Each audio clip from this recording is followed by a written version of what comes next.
one.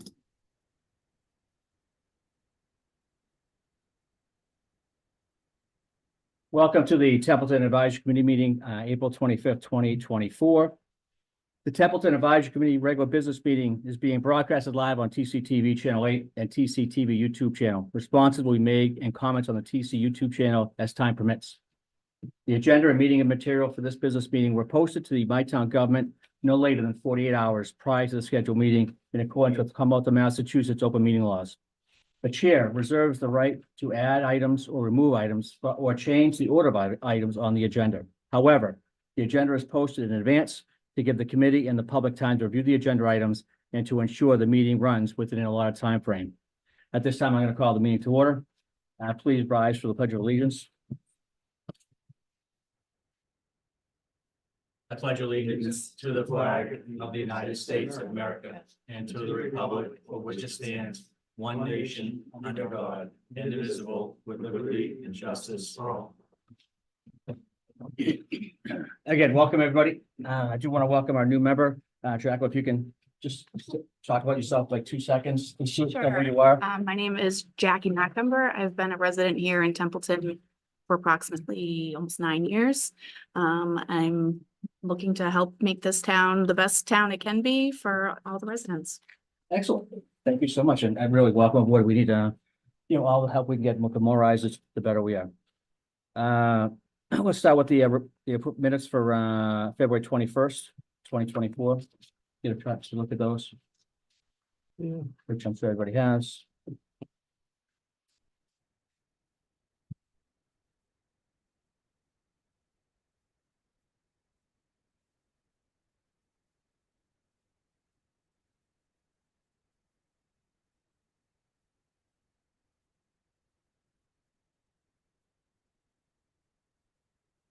I want to take a motion at this time. You move to approve the minutes as presented. Okay, I have a motion of second. Second. A motion second. Any other further discussion? No, just one Okay, what do you got? little, I really don't care about it, but Well, they should be specific. yes, On the fourth page, right at the top. Bennett spoke on this item. yes. It's only one T, it's supposed to be two Ts. That's the only thing I see. Like I said, I really don't care, but Do you want the second T, buddy? what's that? You want the second T? Okay, Well, they should be correct. yeah, spelling. absolutely right. The 100%. minutes should be correct. Okay, change, fix. Okay, can you amend your motion, Mr. Francis? Yes, I amended to reflect the correct spelling of Mr. Bennett's last name. Excellent. And when Jackie sees and watches us on TV, like I said, it's on page 4 to the top. We need to add a T to that. That way we can get that signed off. I just got that motion to our second. Since we did it.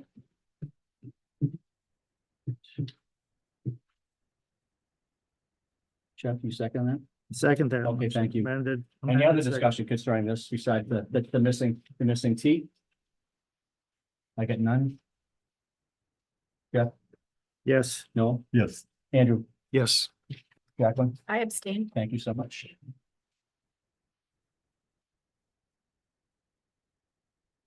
Okay, new business, reserve fund formula for increasing yearly tracking use and how to use free cash to increase fund using free cash. Jeff? Can you elaborate? Because what I want to do is I want to get good notes so I can actually take this, through Adam to the select board, so I can give them exactly what we're looking for.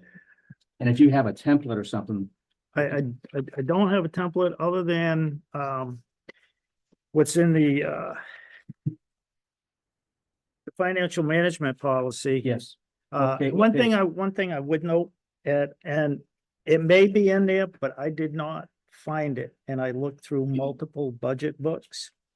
On page 13, yes, where it says establishing an amount to be set aside, the budget shall include a historic comparison of the amount appropriated by fiscal year and the amount transferred to meet extraordinary unforeseen expenditures, trends that need to make any adjustments to the foregoing target. We have a target formula in here that Carter came up with, and I think it was the example he used was the town of Sandersfield, but my the first thing I saw was that. Okay, Like I said, it might be in the book, but I didn't see it at the beginning where all the like free cash flow chart is and the revenue stuff and the OPEB and all of those. I didn't see it and I looked in the advisory section and I didn't see it in there.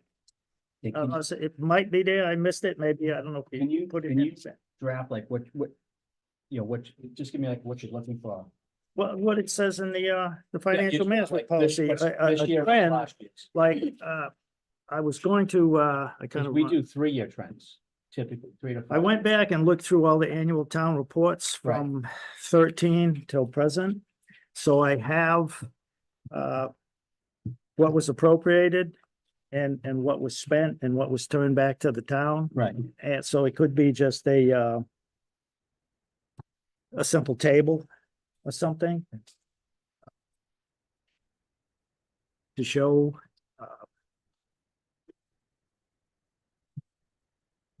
to show historical you know, data. what was used and spent in the years where we're not, because there's been a couple of years in the latter years where nothing was taken out of it. I think there was a couple of years when Carter was here that was like, From the advisory?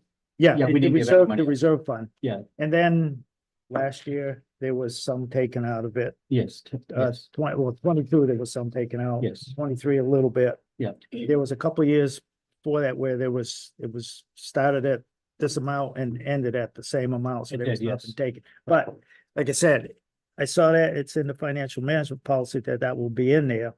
And I looked for it and I didn't find one. okay, So if, if Adam's watching, if it's in there, well, they can send an email and say, Adam's definitely will probably watch. There it is. I'll watch tomorrow. I have a question Yeah. on Mr. Bennett. Go ahead. I know the advisory reserve account for $50,000. And I also know that at the last meeting, you brought up that it should be increased incrementally year by year. Is this formula related to that issue? that was a way that because the advisory committee back, I want to say 19 maybe, or 18, one of those years, we sent an email, advisory committee sent an email to Carter suggesting that it be 80,000. And he was like, well, I kind of agree with you, but I got $100 and I got to, I'm just using that example, I got to spread it out. So he said, well, maybe we could do this, that, and then he sent an email over and like I said, I believe the town of Sandusfield is where he came up with that formula of that he would use to incrementally increase it. And it was what he had discussed. It looked like it would be on a trajectory that would go where it needs to be. Because 1 year, not 21, I think. 16, 18.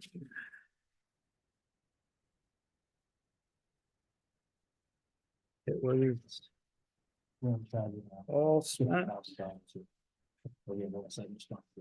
it was 22. That's what they're talking about. Okay.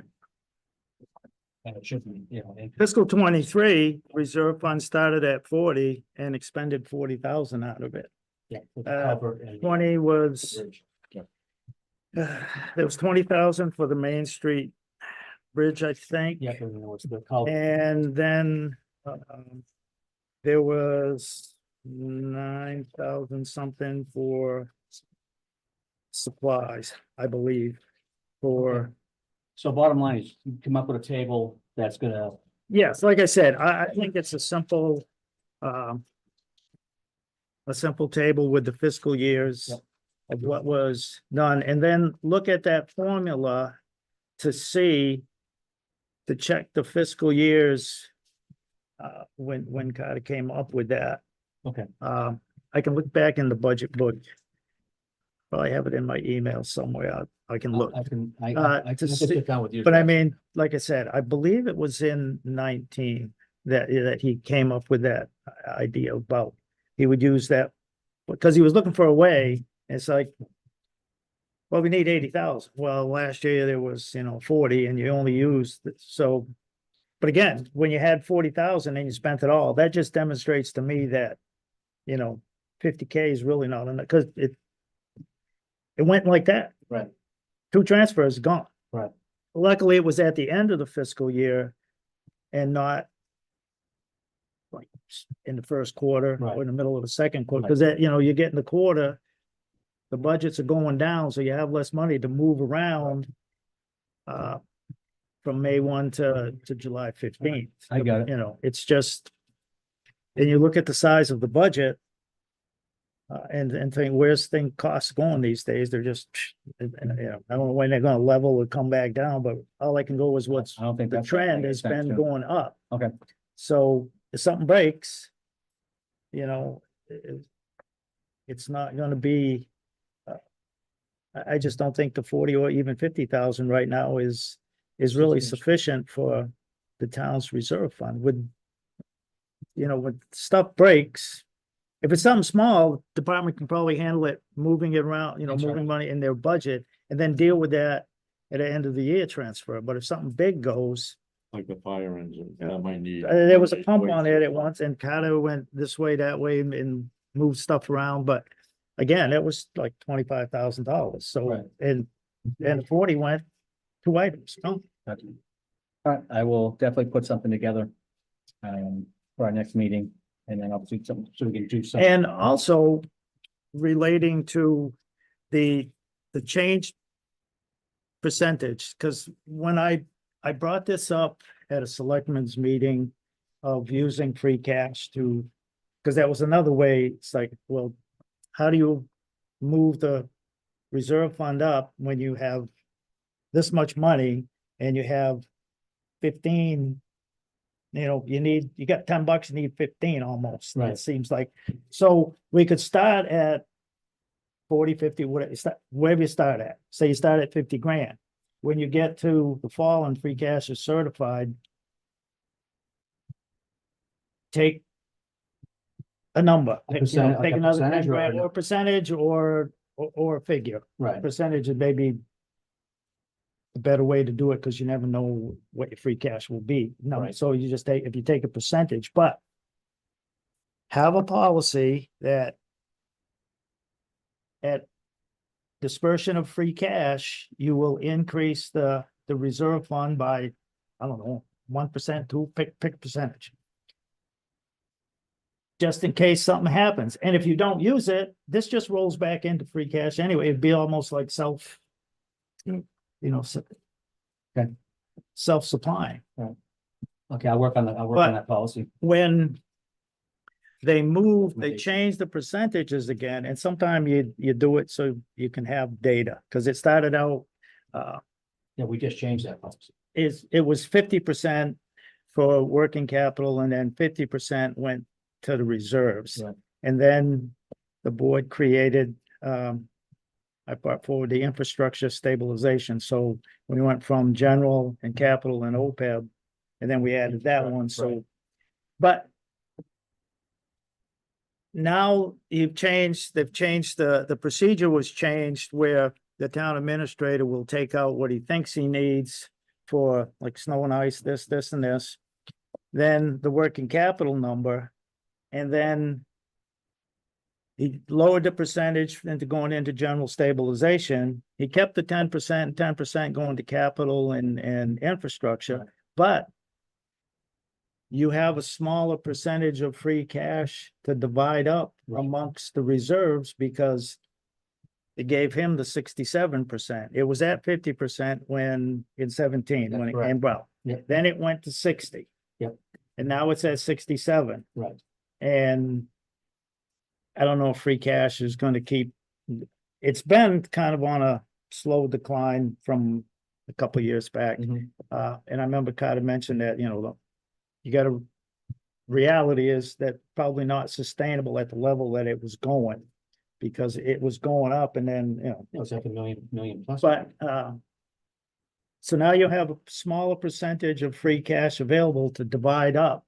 And if you add the reserve fund into that, by changing that percentage the way they did, you have less to put in there than you would have if it would have stayed at 60 or better yet, 50% and 50.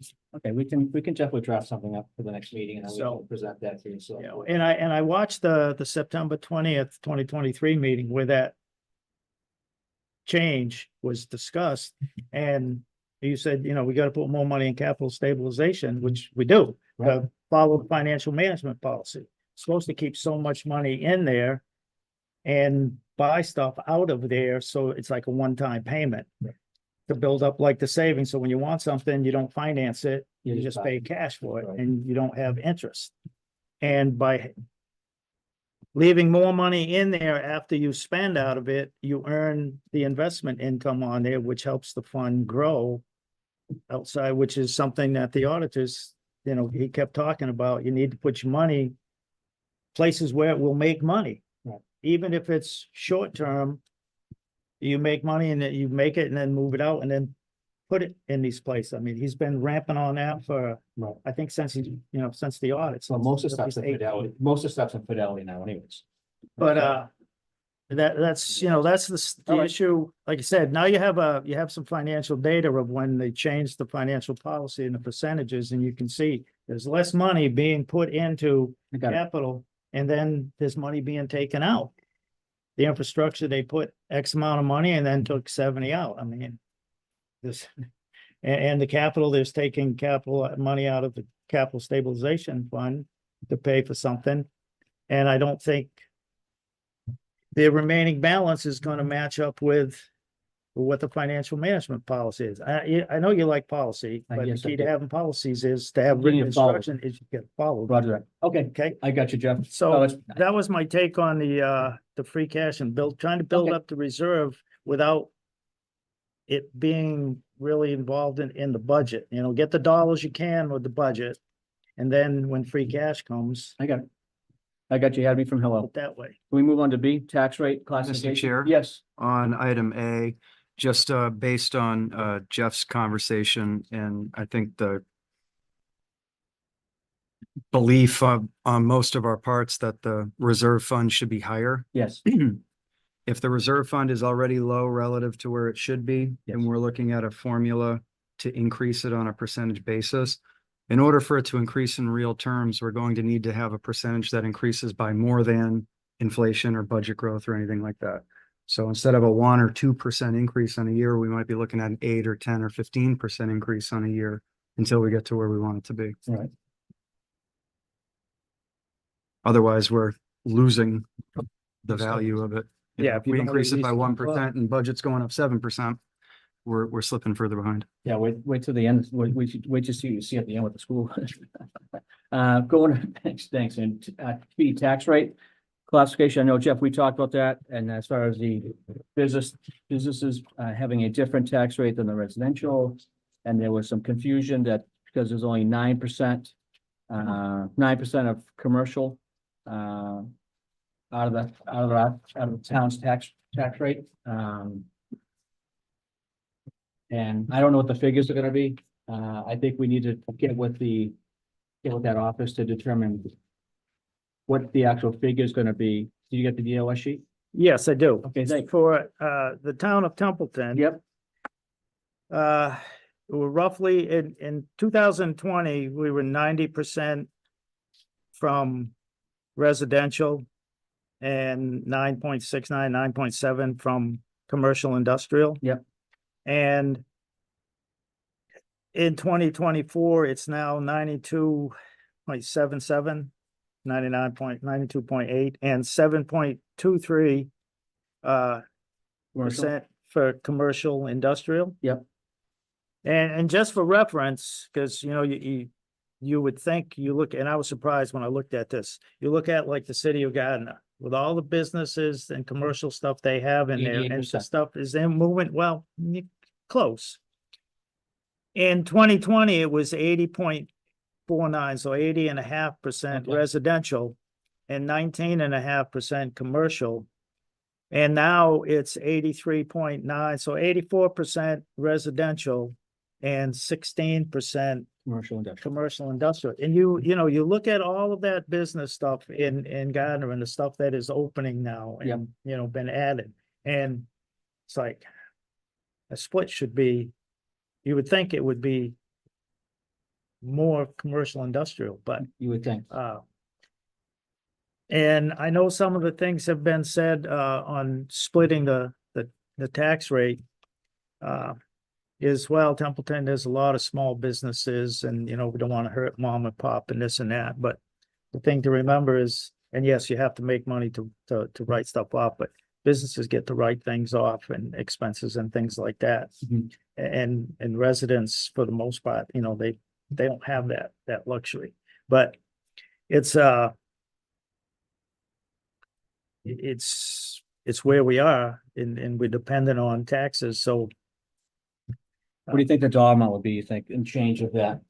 that's that why, I 7.5, think, 7.5%? when any committee or any board or anything, elected, appointed, whatever, when you start talking about spending money and doing what we're doing, we really need to have the focus on the residents first instead of the organization. I mean, yeah, you have to have people to do this and this and this, but again, and we've talked about this before, we got to do business in a different way. Yeah. And think, about going about things in different, to really follow the Prop 2.5 intention, become more transparent, more cost effective, do more with less. Because we have those confines. Right. So do you think I could put together a recommendation to the select board for at least, I like to get the dollar amount though, what that 7.23% industrial would bring if the tax rate was different. Yeah, I want to look at a comparison communities Can you and do that? see what, I can do. And you can just call me just because I want to get something. I can for put this. something like on a table or something and send you something Sure. just for general information. Yep. Because, and a couple of our comparison towns, I mean, you look at them, they don't even have a fire department because they're in a fire district. That's right. Several towns, they got their own budget, their own, and the DOR watches them along with, 351 cities, 100 and something special districts, 120 something regional schools. It's just, Yeah, if you could put something together. Then like I said, I can go on the site and look at those towns. Yeah, please. That'd be great. I even think some of those comparable towns to us don't even have full-time police, like they have no police in the later parts of the night. So that would affect, We didn't either. yeah, for a while. Yeah. Yeah. From midnight till like 7 a.m, we had state police support.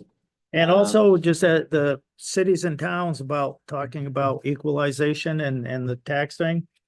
Over the past number of years, the residential valuations are up here and the commercial and industrial are kind of like, below them.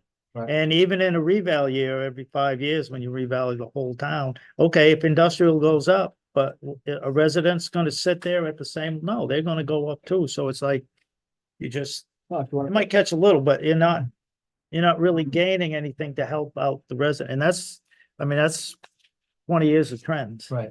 Well, if you want to pay my taxes, tax the person.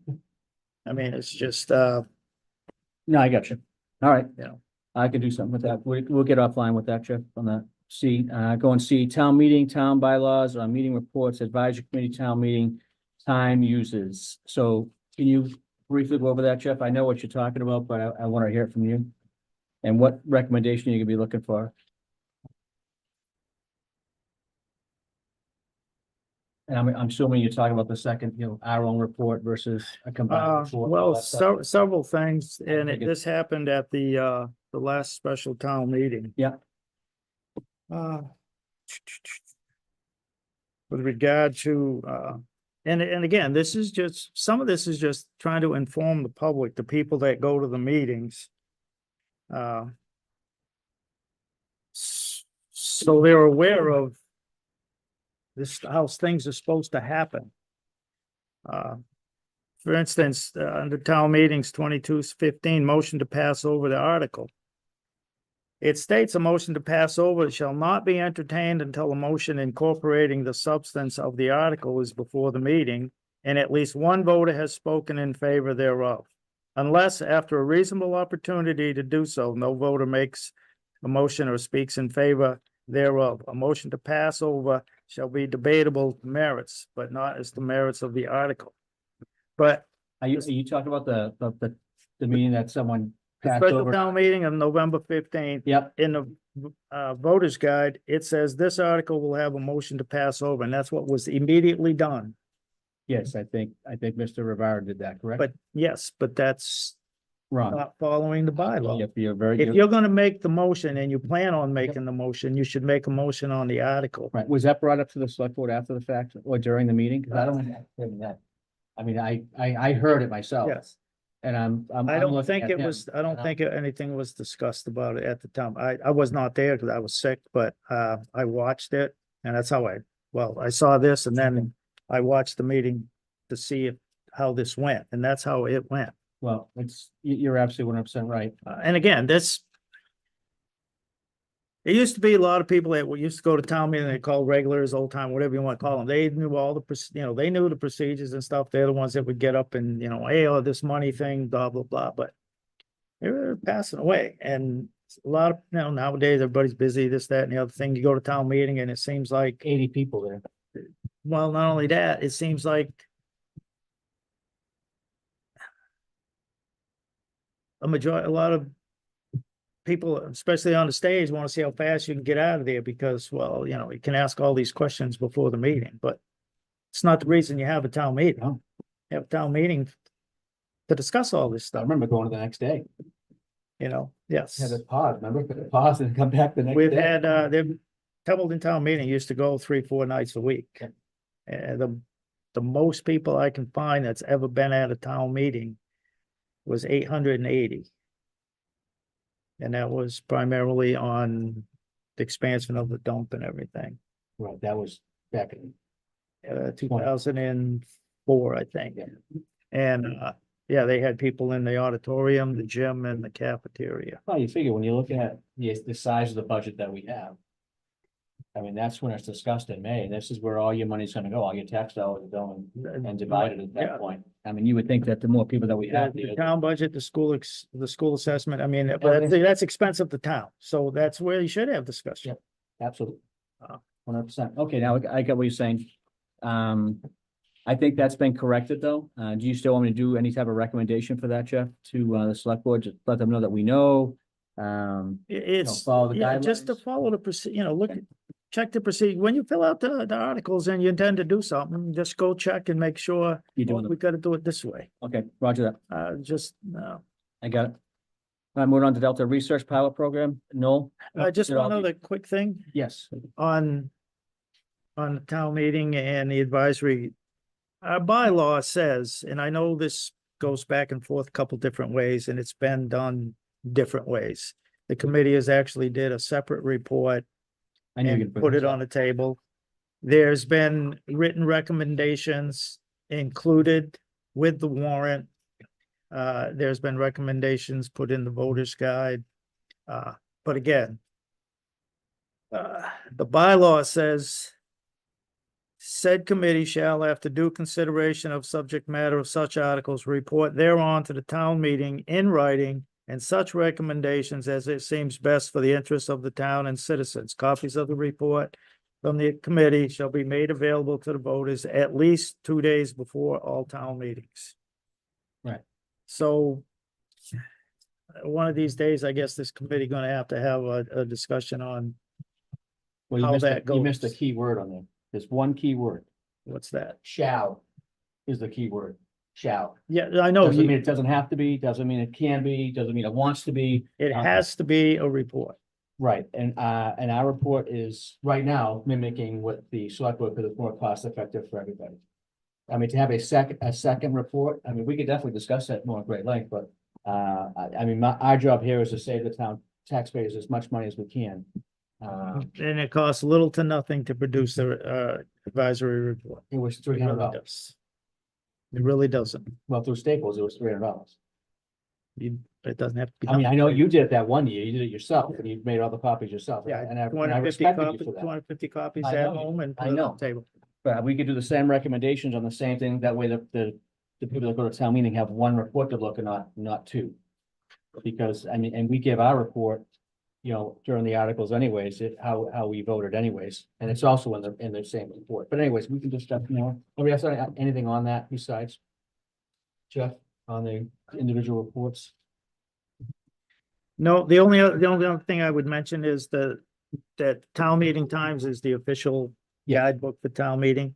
And I've checked a couple times because I just keep checking every year with the Town Moderators Association. Mhm. If we could put that on the website. Absolutely not. What? It's copyrighted. And that's how the association makes their money. So We can't do that? the email that I got from the head of the association was if your town meeting times is baked into your bylaws, like it's our official guidebook. Right. They said you can take, a few procedural pieces. things and put it up there, but I wanted to know if we could just electronically put the whole Oh, copy yeah. online. He said, nope, absolutely not. Okay. And the reason I asked was that's our guidebook for town meeting, for our town meetings. And the only way you're gonna be able to look at that is if you go out and either taxpayer's gonna pay for it one way or another. They either buy the copy themselves or it's in the budget and we get 300 copies Right. and I bought mine $27, whatever it was. So we figure $30 a copy, just looking ahead for 300 copies, because 200, I don't know how many, Right. Well, if there's a copyright violation, that would be $50,000 minimum.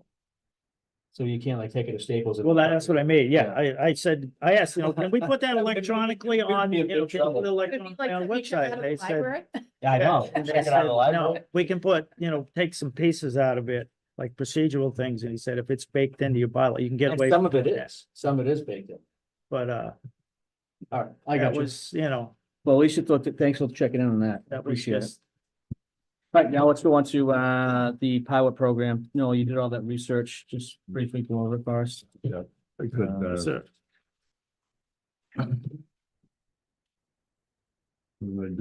I need to leave, do you make a copy for Jackie too? I believe I had five. Oh, Andrew already has one? Oh, Yeah, Thank you. it should be a copy for everybody. all right, I I'll, also have, for everybody, a motion that, we can decide whether or not to.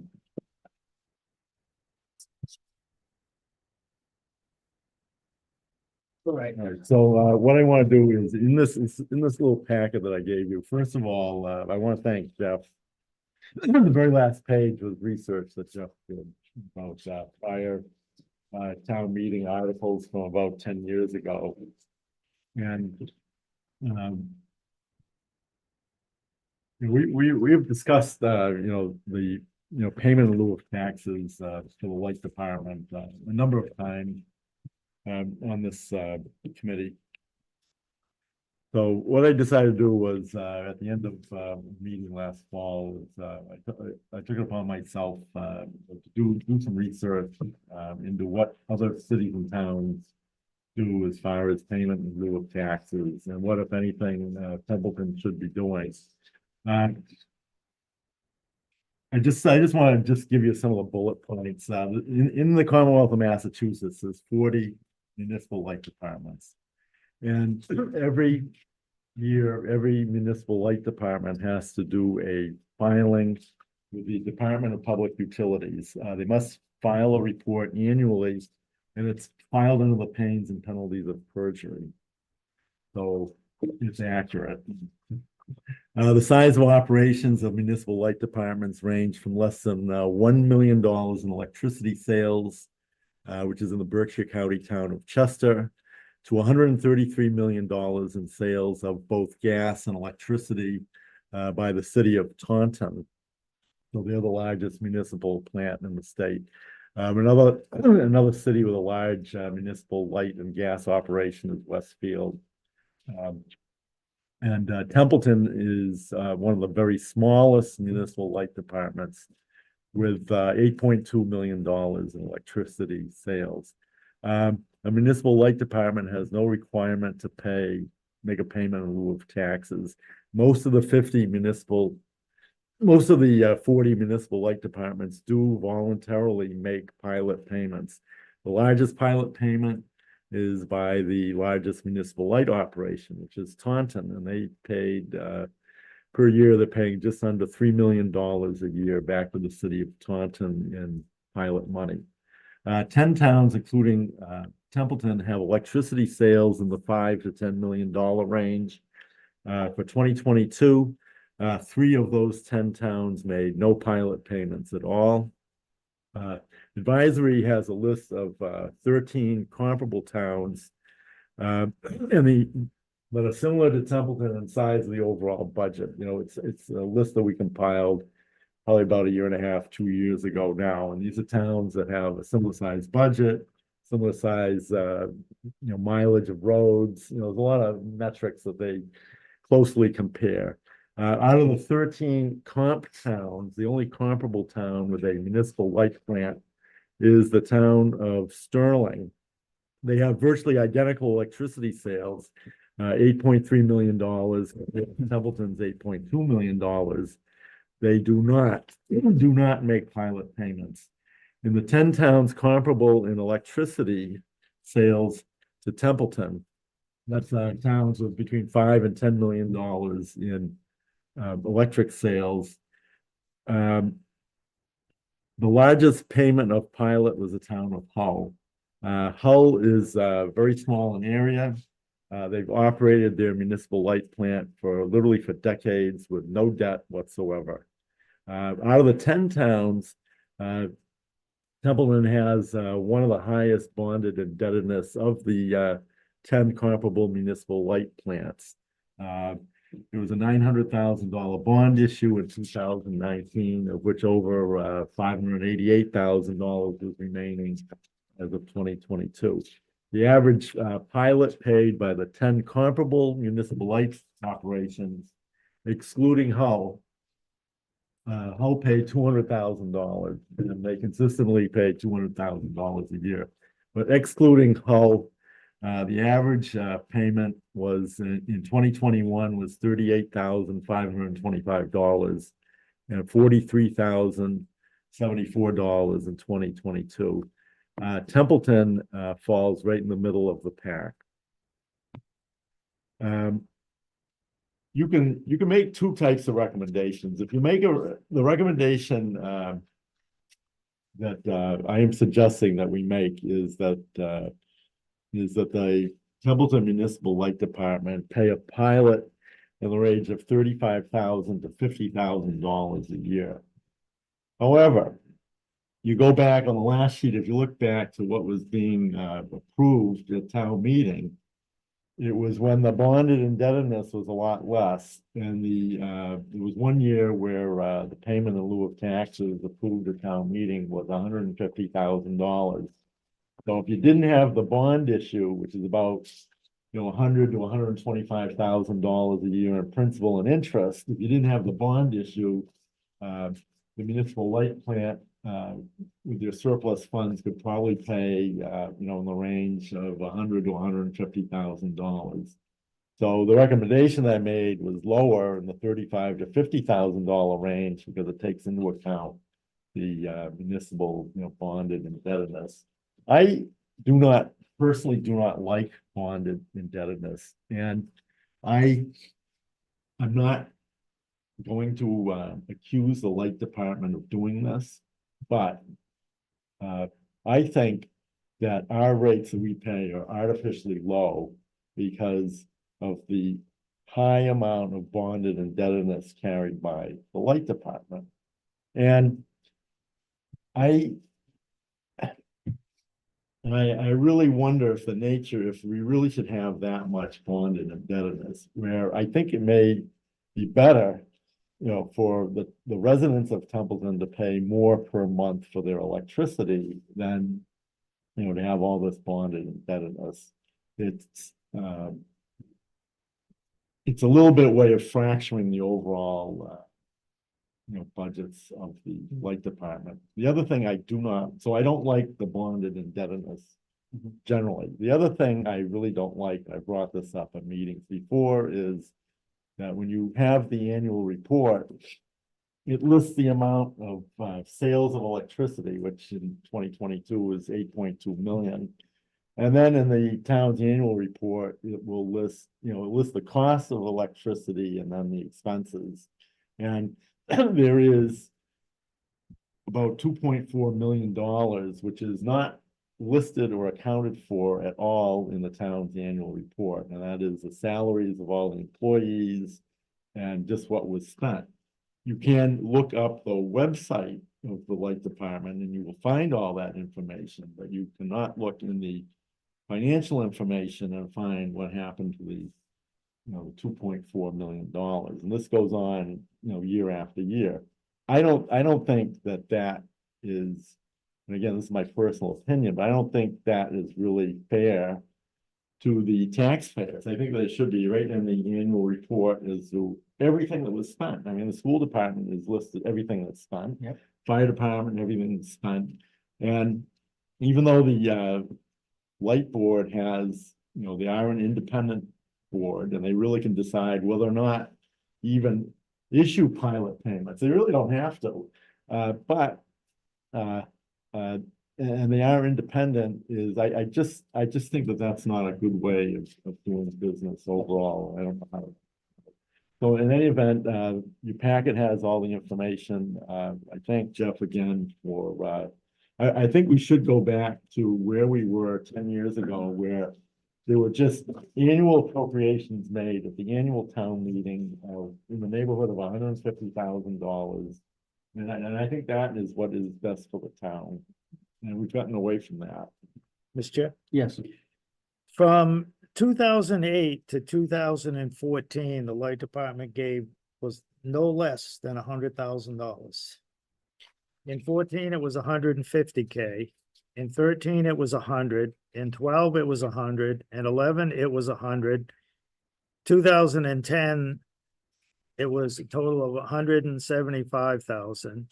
2009 was 125, and 2008 was 115,000. Each year. I know, and you're talking, and those were the years that those dollars were to offset the budget, remember? There was always an article that's similar to the one for free cash to assist the assessors in setting the tax rate. So if free cash was 500 grand and they give 100 grand, you got 600,000 to start off with as, money to think. So town meeting spent $5 million. The rest of it would come from state aid, local receipts, and whatever else you needed above that would be from your tax rate. But still, it's an amount of money that was coming in to help the budget. And their bond issue was not, their indebtedness issue wasn't as great as it is now from back then till now. Right, so in 15,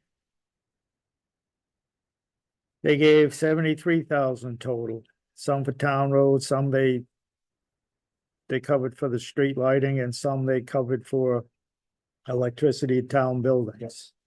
And then 16, they gave 42,000 total, again, street lighting, electricity, and 17 was 40,000. Yes. 86,000 total, 40 for, they gave towards buy a police cruiser, this, Yep. that. And I want to make that clear. This is what they have been doing and up even till this year. They've been providing dollars to like the fire department. They provided like $70,000 last year for their Scott tanks updates and stuff like that. So they have been providing dollars. But the issue is there's no policy in place that covers down on a specific pilot for a specific amount of money for a specific, duration. I did have an opportunity to speak with one of the commissioners, and he's willing to entertain, a pilot policy. Because the first thing out of his mouth, we don't have to pay anything. We don't. By law, we don't have to pay. No, we don't. By law, we don't have to pay anything to town. And the way town's finances are, I'm like, oh my God, it's all a mess. But since 2016 to where we are now, we have almost $1.5 million in stabilization. So I think we're doing pretty well since where we are in 2016, where we had nothing in our coffers, to where we are today. Not that that's a lot of money. It's when you have a $20 million budget, but it's a little bit better than it was in 2016 when you had nothing. But I still think that a pilot should be done. I think a policy should be made, and it has to be specific, because I think the light and water, they want something specific, meaning they want it going towards something specific, meaning the, emergency, police, fire, highway, something along those lines. If we can write it in that way, I think they would entertain that better than just say, okay, well, just give us $50,000. We'll put it in, the general fund, and we'll just spend it as we need. They're not gonna want to see that. None of the commissioners want to see that. Mr. Chair, if Yes. I may, the only reason why I even started exploring this is, listening to Jeff, the numbers in the last 10 years have been all over the lot. Oh, yeah. And I believe that municipal government, the town functions best and we have continuity and certainty. And I think, I don't care what the number is that's picked, but I think that there should be a number that is similar year after year after year, and where the light department knows what it's going to be. The select board and advisory know what that number is going to be, and it doesn't change much from year to year. And as far as, raising that amount, maybe, changing, doing what Ashburnham did, they changed the rate per kilowatt hour. It's kind of baked into their pilot. A similar size, they're similar in size and electricity sales at Templeton, and they pay $80,000 to $90,000 each and every year because they do that. And I just, that my whole point is there should be a level of consistency which is lacking. And it is basically it's a taxpayer-owned entity. It's a department of the town of Templeton. I know their accounting thing is separate, but they, on the Mass General Law 164, but there's a section in there that states the general manager can report finances of the light department to the Board of Selectmen.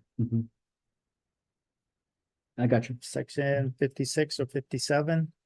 And that's, yeah, you gotta light, some of that stuff is this report to the Board of Selectmen unless you have a light commission, right?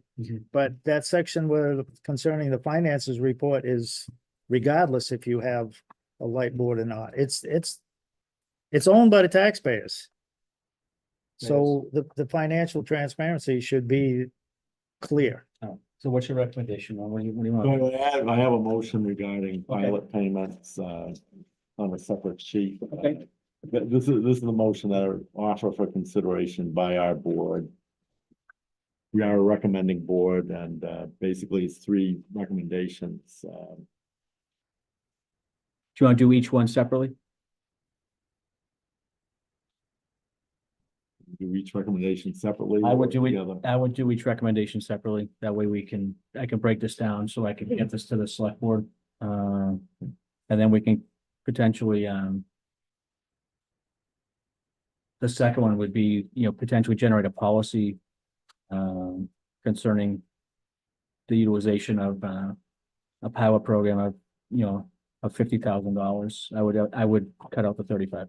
And then No, that's fine. And then again, I think, and again, it has you said tangible vehicle equipment, something along those lines. So I think if we do something like that, where I can meet with I can meet with them and hopefully they can entertain something like that at their next meeting. I can present something and say, hey, this is our recommendation and we want to recommend as a select board. Before we do, we want to talk to you folks first as light water commissioners to me. I mean, because I don't want to, chase my tail, so to speak, and I'm definitely not going to put the cart before the horse. So when you do a recommendation directly to the select board or having a conversation with the light water commissioners, I think would probably go the wrong way. Well, what I would do then I would move to table, this recommendation until such time as you can, speak with the light department. And a pilot payment with the light department based on a formula or a regular thing was in the financial review by the Department of Revenue It in was. 2009 Yeah. and again in March 2021. I know it's been in there.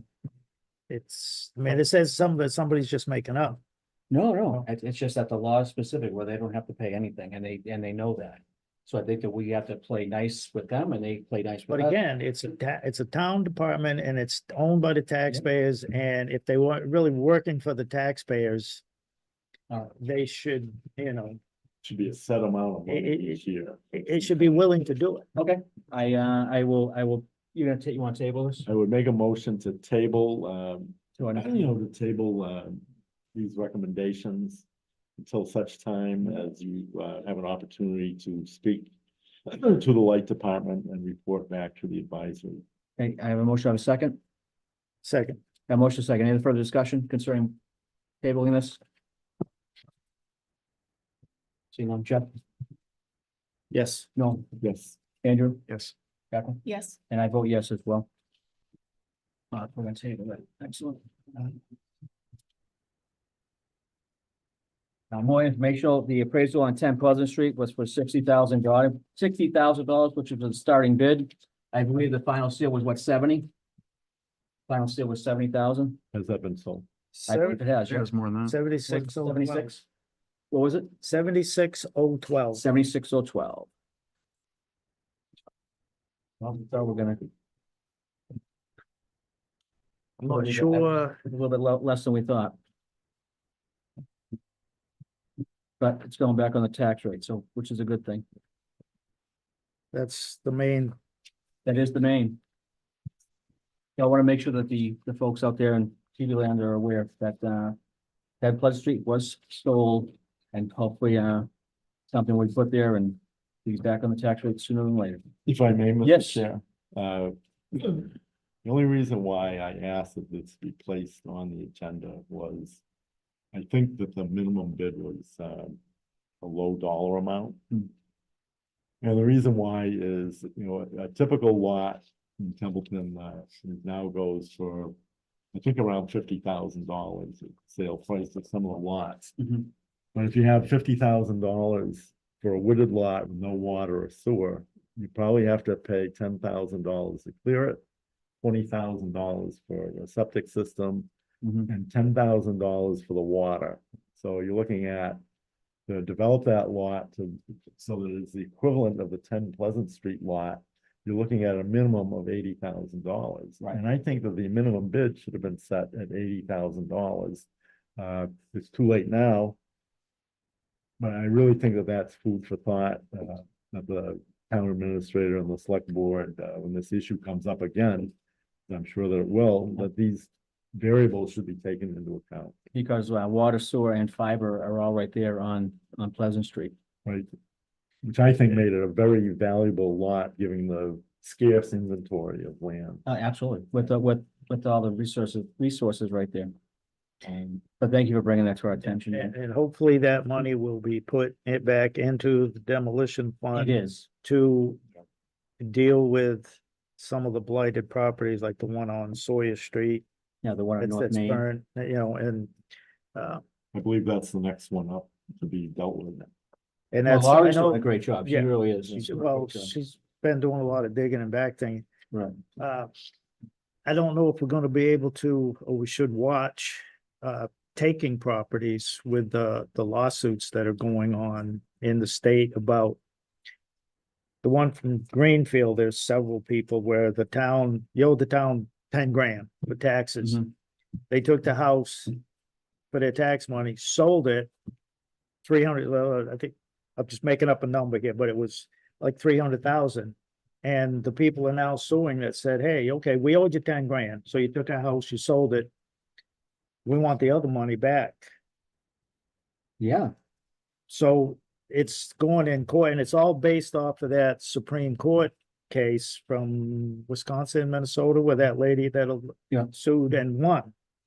So there is an attorney out here that are helping people in Greenfield, and is looking to, not a class action, but he's looking to get more people, more cities. And then there's the lady in Worcester who is suing on the same issue. So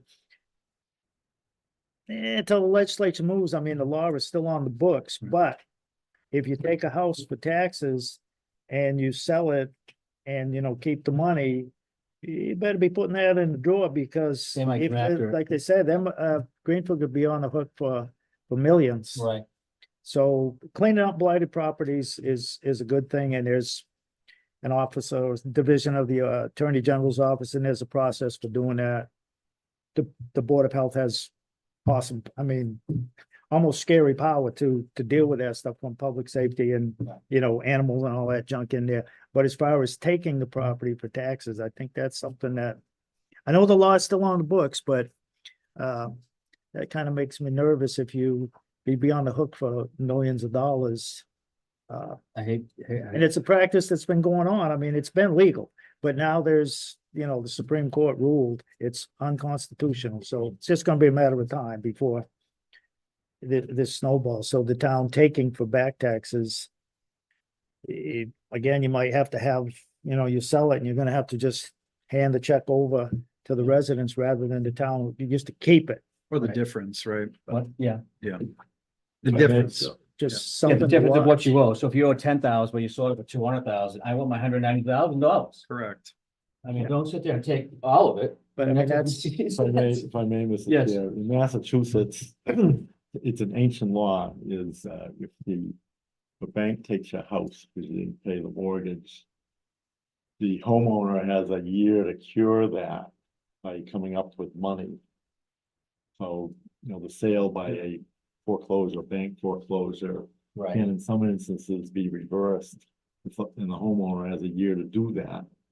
I'm not sure about the case where it's a tax title taking, if there's a Right. similar year of redemption.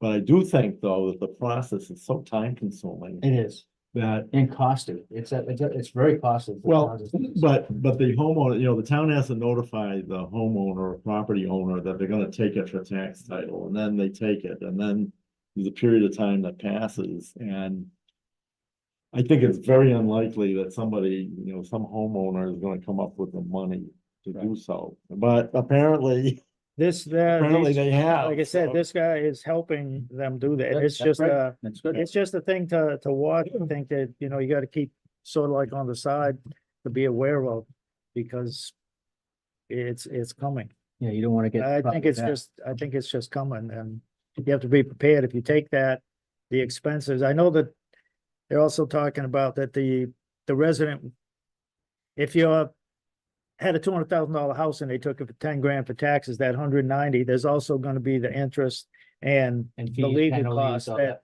is gonna get taken out of that.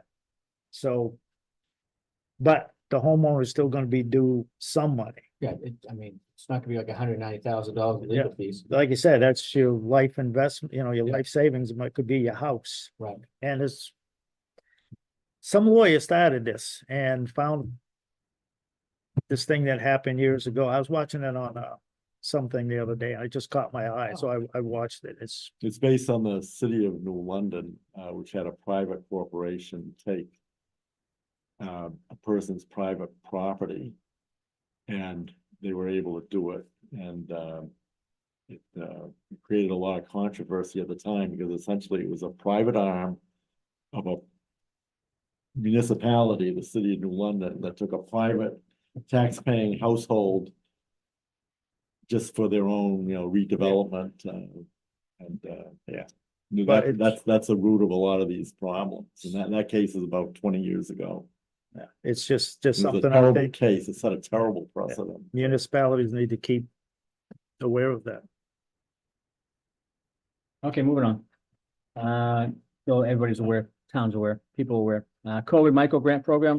I don't know if the town was aware, the select board put into effect some funds, some extra funds for a COVID micro grant for people. I think that they put in $50,000, and then there was a process that you can apply for this micro grant, so the town's folks can apply for this grant.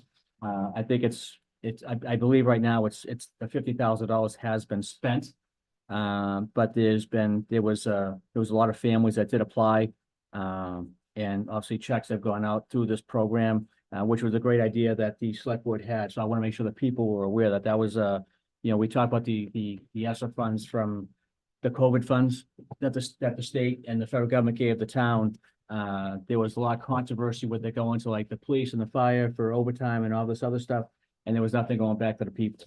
Well, the Board of Selectmen did put in front of, and they did put it for the people. They put $50,000 out there. So, and again, that's been spent. Jeff, you have anything to add on that? Did you read up on that? Yes, it's come and gone, ended. Yeah. I forget, last week before. I saw something in the TA weekly report. Right. about it. Well, it was a great program. I think I had to commend the select board for doing that. I mean, not a lot of towns did that, for the townsfolk. I just wanted that to be more informational. Discussion of potential override. I had 2026, which I was right. It wasn't 25, it was 2026. Because I think we need to start looking at things now financially. Because Proposition 2.5 doesn't allow us to have the dollars that we need to increase fire, police, and highway. It just doesn't have the availability at 2.5% when we're going up between 7% and 13% annually. So I'm not sure how we're gonna work this, how we're gonna orchestrate this, and what type of recommendation we can give the select board. So this is your thought. I brought the same thing up back in 13. My thought was. And the town- 16. Well, but in 13, I actually proposed, Yep. I thought the town should go for $1 million override. Yep. And that was the time where we had, the school budget ended up being a contingency article. Pay the school contingent on this, and then it was special town meeting, there was 3 or 4 of them or something. And when I came back, eventually, we had a special town meeting and a special ballot, a special election in October, and an override passed. And most of it was for the school assessment, and some of it was to give back non-union town employees their hours that were reduced Right. or cut for the fiscal 12 budget because somebody tried to use 2008 FEMA ice reimbursement to cover a budget and town meeting, and anyways, that was the override then. I wanted to do $1 million. I just thought that if you're gonna ask for some money and, $500,000 for the school assessment, you should ask for $1 million. I mean, and that way, you don't have to turn around and come back and ask for, hey, ask piecemeal. I think it's just better if you ask for one thing, amount. one amount. I think Town of Arlington, actually, their finance committee plans on having overrides. They put it out to the residents, hey, in 3 years from now, we're gonna recommend an override of this much. I know it's a different community and they're wealthier and they got like 26, they got double-digit Right. people on their finance committee. But they plan on having overrides, they put it out and give reasons why. But we haven't had a override here since 18. 18, But 18, that was for, 400 and something bucks, yeah, but it was 428,000, I think, it's something almost like that. 500,000, yeah. Because we had to do for the ambulance, That was, yeah, like I said, we had the override in 13 and then in 18. right? So we haven't had an override in some time. Not that I want override, and So- obviously, but So what type of override would you be, do you think, or, me, discuss? I would discuss police and fire, since this town is growing the way it's growing, it's lacking in emergency structure at this point and in emergency infrastructure. So the fire department is short as well, like 3 firefighter paramedics for that 24-hour operation. Police are short at least at a minimum two officers for a 24-hour operation, 7 days a week. And now with all the police changes that are going on and the police reform changes that are happening, the chief doesn't have the availability of a lot of like part-time officers that we used to have because they can't keep up with the training based on the bridge program that's been set forth by the state. So in order to combat the amount of houses that are being built, people coming in, we need to provide emergency services to everybody, and same with highway. Highway is another one as well. So I would focus on, police, fire, and highway, and obviously any incidentals that are coming up, such as, school or budget or insurance or anything else that obviously that we might need to put those dollars. That would be my focus, but my main focus would be public safety. See, my thing is, like, in 2018, and this town has, an ambulance receipts reserved for appropriation that is supposed to cover Yep. the cost of the ambulance service. But when he did the override in 2018, 4 or 5 items were covered by the total of the thing, and Yeah. one of them was, Wasn't it was sure. ambulance, Mhm. fire and ambulance. It was. But see, you shouldn't need an override to cover ambulance service because you have the ambulance receipts that goes into a special fund that is supposed to completely cover the cost of the ambulance service. Right, but what the people don't know, Jeff, is the fact that they were charging BOS rates for AOS services for a year. So there was a disconnect between that happening during that time frame before the chief came to us and was like, hey, we need to increase our rates because of BOS rates and AOS rates. So when they were still getting about $250,000 of ambulance receipts, when they should have been getting around 300 to 400,000. That's why it kind of like broke at the stem. Now those increases though have been countered by Medicare and others that they will only pay. You can send me a bill for $2,000. Medicare says, oh, we'll pay $500 and That's that's it. That's it. And you're gonna go to some little lady and or some older gentleman and say, hey, No, we're taking you to collection court. I No. mean, that's why they have a policy to write that that's stuff. correct. If I may. Yep. Chair, I think that we need an override. And I think it needs to be for a minimum of $2 million. Okay. Which 1 million would be for the needs of the town for police, fire, DPW, employees and equipment. And then a minimum of $1 million for the schools. The increase in the ask for the town's contribution is $1 million this year. And, you know, I listened very carefully to Dr. Casavant, and I thought he gave a very complete, and he was able to justify pretty much the need for every last nickel of that $1 million. And the problem is that he needs $1 million this year, and he's gonna need $1 million more in each of the coming years. You can't get around it. And if you don't do that, Templeton will end up, Narragansett will end up with the same problem that Gardner fell into 20 years ago. And it's taken them 20 years to dig out of it.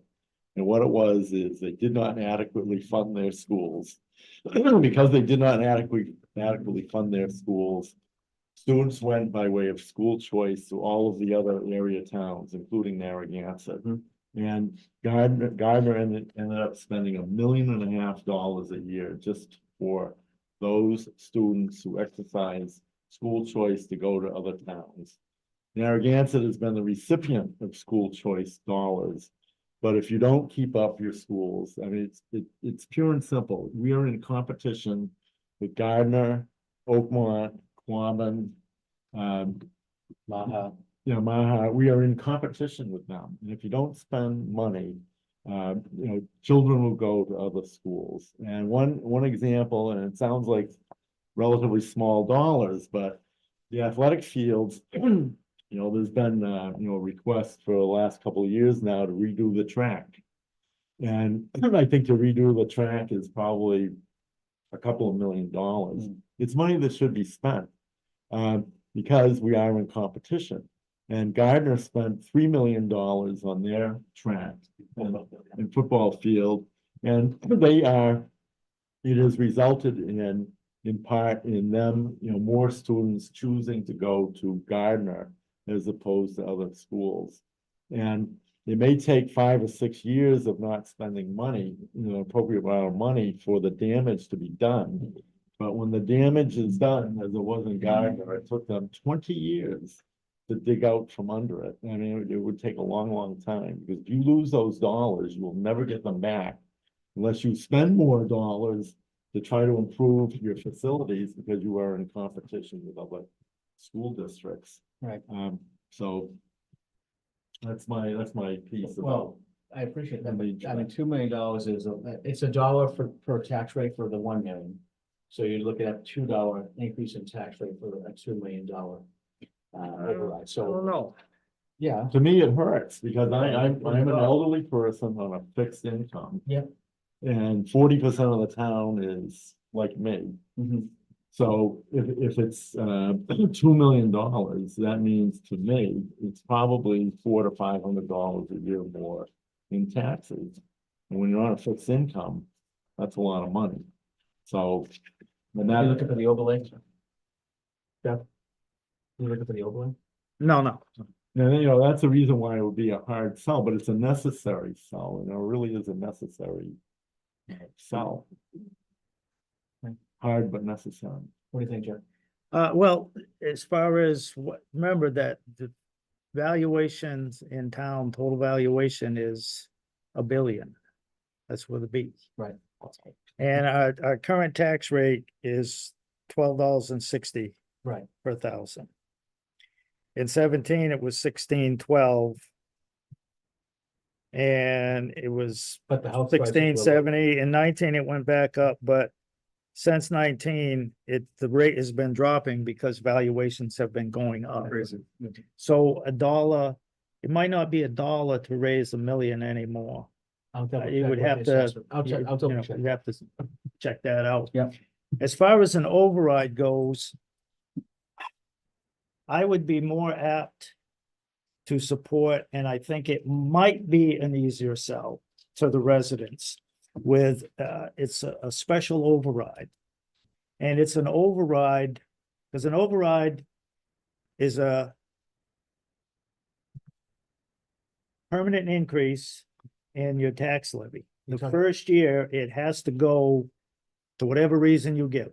We're gonna have an override to raise $1 million, and this is gonna go to pay the school assessment. You gotta pay, but then the next year, you just take that extra million, you throw it on the table, all mixed up, and you're paying, you don't know what you're paying out of it. Right. A special override can be, I believe it's after 3 years. That's what I was looking for. Not the senior moment. You're gonna get more, you're gonna get more of them. But it can be, it's an override that can be ended after a certain period of time by town meeting. A special override is to fund a certain thing.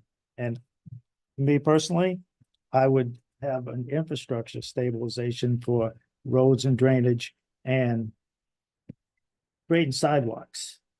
It's, you know, more people moving into town, more people are walking, there's more kids. I walk my dog every day on the road and I'm tired of, like, you know, small roads, and yeah, we're gonna get sidewalks on all the roads, not in my lifetime, but probably not, but there are some major roads. I mean, just look at the sidewalk Baldwin Road, when that was put in, all of a sudden, there are people walking, No, you you're see right. out there all the time. I think when you So- say, I don't want to stay on task though, because I think at the end of the day, I think that's a great idea. So you can rescind it after a certain town meeting Yep. can end it. The stick point is that from getting the people to approve it is the Board of Selectmen can each year decide not to spend the entire override, or they will not spend any of it that year and, you know, build it up. But it has to go to, like, to fund a certain, like, stabilization fund. That's what's spent. It's a particular, and it's, to me, it's an override that if it's gonna stay and it's gonna go to fund a certain thing, it's always gonna fund that. It's not gonna fund the roads this year and next year buy a new fire truck. Or next year buy a new I paper, you know, this or that. It's always gonna go to that, Right, I got it. I think at this, you know. I appreciate that. I do, I think, do you guys have anything there on overrides? No. At the end of the day, I mean, I want to focus on one specific, if it's an override, and I want the people to realize, like, we're not asking, we are not recommending to the select board because we think it's a great idea, because we think it's a great idea. We're recommending it because it's needed in the community. We need the infrastructure, we need the personnel, especially on the safety side of the house. I mean, these guys and girls that are doing the king's business out there is, you know, they're doing it every day. So, I mean, at least we could do is, you know, show them that we do care, and I think that we understand what's going forward, because if this, you know, we talk about the school, so the school's growing, so if the school's growing, which means there's more people coming to town, which means we need, you know, infrastructure and emergency infrastructure to support those people coming in. Because if something happens to me and I call 911, I want an ambulance to come. I don't want it to be delayed because we didn't have the manpower to do it. Or police, the same thing. If there was something going on where you need police and you call and it takes them 20 minutes to get there, that's a long time. And at one point, this town had no police service from midnight to 7 in the morning. We were covered down by state police, and they're coming from the Kings Bridge in Athol to here. I mean, that's a long response time. If you needed like something, you know, some help between midnight and 7 in the morning. So I really support that. And I think I think what we should talk about that more would probably be in like 2027, where we can actually see what our infrastructure, because we know what the road infrastructure policy is. We know what that is. We've seen the reports that we got from the reports that that we did on the roads. And what was it, 1.8, 1.6 million a year? For the Back roads? in 17, 18? Yeah. I think it was 18. It 18. was 20 something million in those dollars Right. to do the roads, and I think I Adam think did a drainage survey. was included in it, but certainly not sidewalks or No. water or nothing was in there. And that was in $18. What is it in $24? Gotta be, if you did all the stuff that report, that Probably road 30, pavement 40 study, million. yeah, At least that. At least 30, 40 you know, million. you're probably approaching 40.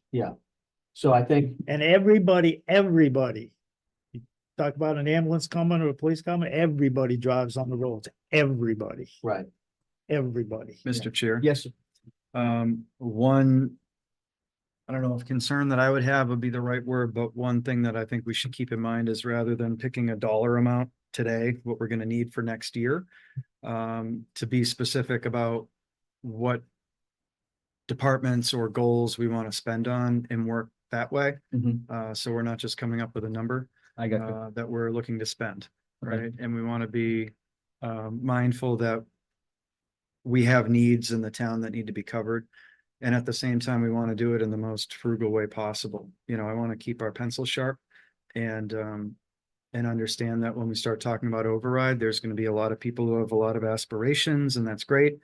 And we want to make sure we're being prudent still with how much we would have to raise the tax rate, if at all, you know, and do it in a smart way. One of the ways that we talked about, for instance, in the budget hearings and increasing the police budget, was finding other savings in the police budget to help hire more officers. And I Right. think that if we can get efficiencies like that for 60 or 70 cents on the dollar, it's better than deciding today how many millions we want to raise next year.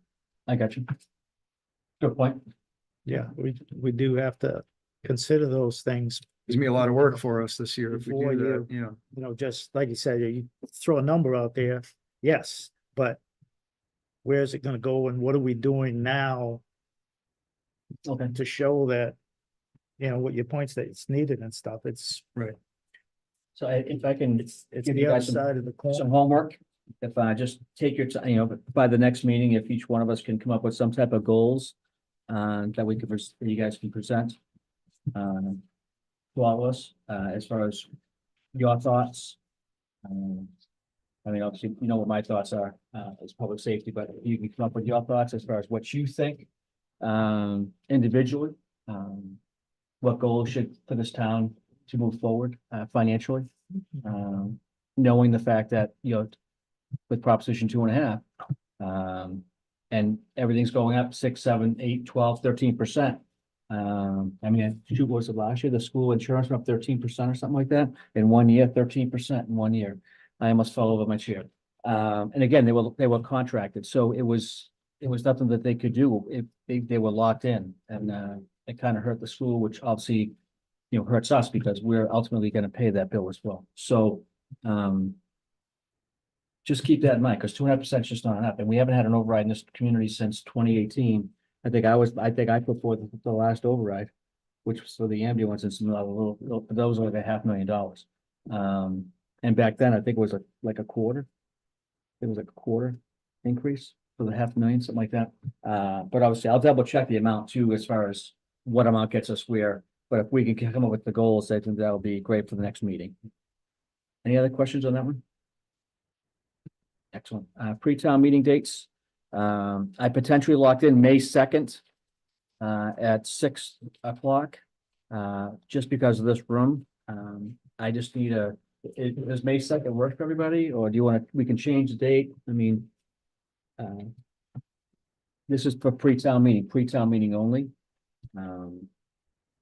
So there will, all you're gonna see on the agenda is the pre-town meeting stuff, so we just the warrant articles. Yeah, that way it gives time to discuss all the warrant articles. That's the way right. it should. I mean, and I want to make sure I get our recommendations to the select board and the town administrator's office in a timely manner, so then he can make sure that the books are made in a timely manner. What day is that? It's a Thursday. Thursday? Oh, Yeah. okay. Could also do April 30th, which is a Tuesday. That, if May 2nd is a conflict for people. Of course, not being sure of the availability of this room. Yeah, I gotta double check that, because this room is used widely because of the cameras and stuff. Everybody uses this room. So is this room available? It is, Bill. Yep, May 2nd. Yep. Because town meeting is May 15th, so we have that's plenty of time based on the bylaw. May 2nd. Second works for me. May 2nd. Unless I'm dead, I'll be here. I don't care what day it You're is. telling me, Jeff, you're telling me. Andrew, May 2nd, good with you? That should work. Can you entertain a motion, please? I'll make a motion for the pre-town meeting to be held on May 2nd. 2024 in this conference room at 6 p.m. Here you go. Okay, I have a motion. That went a quick second. Thank you so much, sir. Flipping draw. The overall.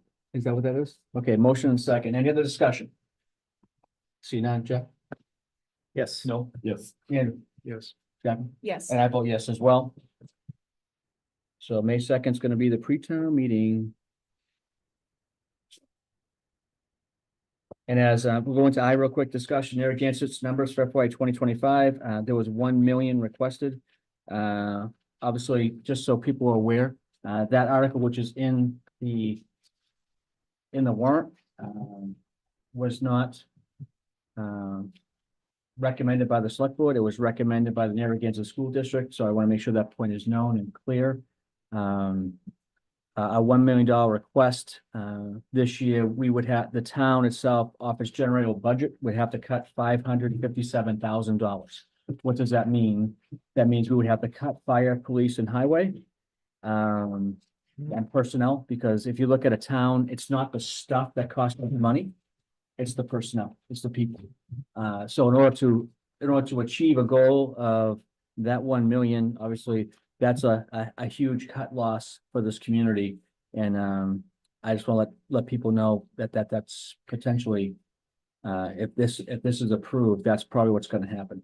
No, you have anything else to add? I know you have some thoughts on it. My thought on that would be, it appears that the article is just, straight out of, the town cash box, so to speak. And, I know there was discussions about using, stabilization monies. And it would appear to me that we would have to use about $557,000 in stabilization money to meet that request without having to cut people on the town side of the budget. So my question is this, use of stabilization money requires a 2/3 vote. Sure does. And my question is, can that be done on the town meeting floor to reach the $1 million request? Because the town has only about $450,000. And so, you're looking at the $557,000. I mean, where are you gonna get that money from? Well, the issue. Without cutting people. Well, the issue at hand is, as Jeff will tell you, yes, at town floor, you can do that. You can do a motion. As long as it's in writing and it's accepted and it's seconded by the people. But I will say this, any type of utilization of stabilization dollars, which are, I mean, you're talking one-time dollars. You can't, I mean, you're gonna take stabilization money for one-time use, because you can't spend it next year, because next year it's gonna go up again and again and again. And I am dead set against, I personally am dead set against using any type of Yes. stabilization money. Because as you said, it's not a one-time thing.